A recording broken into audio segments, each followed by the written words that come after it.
Now let's look at sales by era. And we're going to do it the same way in this slide as the previous slide. Number one, items that are exceedingly rare and valuable, same periods. And here are some examples of things that have sold. $2,500, that might be a little low for what we're looking at for these particular items on average. I would maybe even adjust that and do more like maybe $4,000 on average for these items. But this is a ballpark figure. These particular boots, I think they sold for $22,000 at Julien's auctions. They were Alfredo Di Stefano's match-worn boots for the 1947 South American Championship.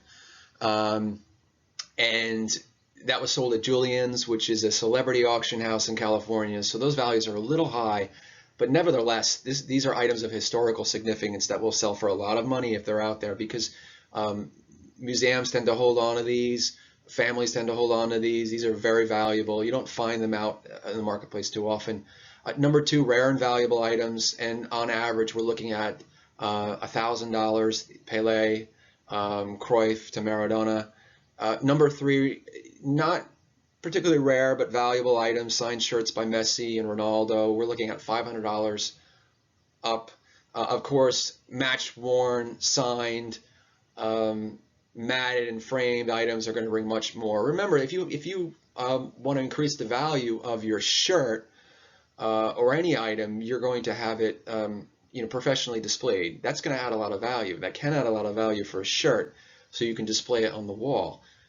They look a lot, framed shirts look a lot nicer than just a shirt. You can have a name plaque put in there, a picture of the player, a little bio about the player. It looked very, very nice. Number four, we have items that are not rare, some value, higher risk, and you're looking at about $150 up on average for those particular items. So what are some tips that I can give you? What are some trends to look out for if you're a sports memorabilia appraiser who doesn't really look at soccer, really understand the sport? What are some things that I can give you? What are some giveaways? I think if you're an appraiser, you're already aware of what drives value. So what I can tell you is that you should try to follow the sport if you can a little bit.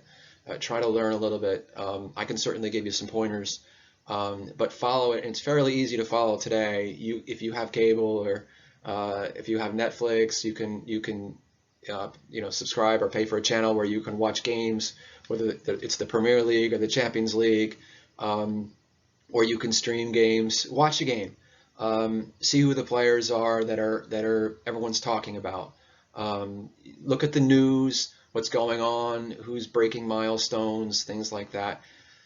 The players coming up, it's very important not to get caught up into hype. And in America, we see, because soccer is not as popular, American soccer fans in the media, we tend to hype a player that shows a little bit of promise.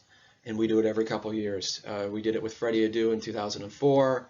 Unfortunately, Freddie Adu fell along the wayside. And there's some issues there I'm not going to get into, but I feel a little sympathetic to him. I know that it's sort of unavoidable that we have to do this because we want the game to grow, so we're looking for somebody to sort of lead us. I think Christian Pulisic is an example of a player who's got a lot of promise. He's still very young. He seems like he has a very good head on his shoulders, and I think he'll do okay. But I think it could take some time before his memorabilia sort of takes off and before his career really takes off.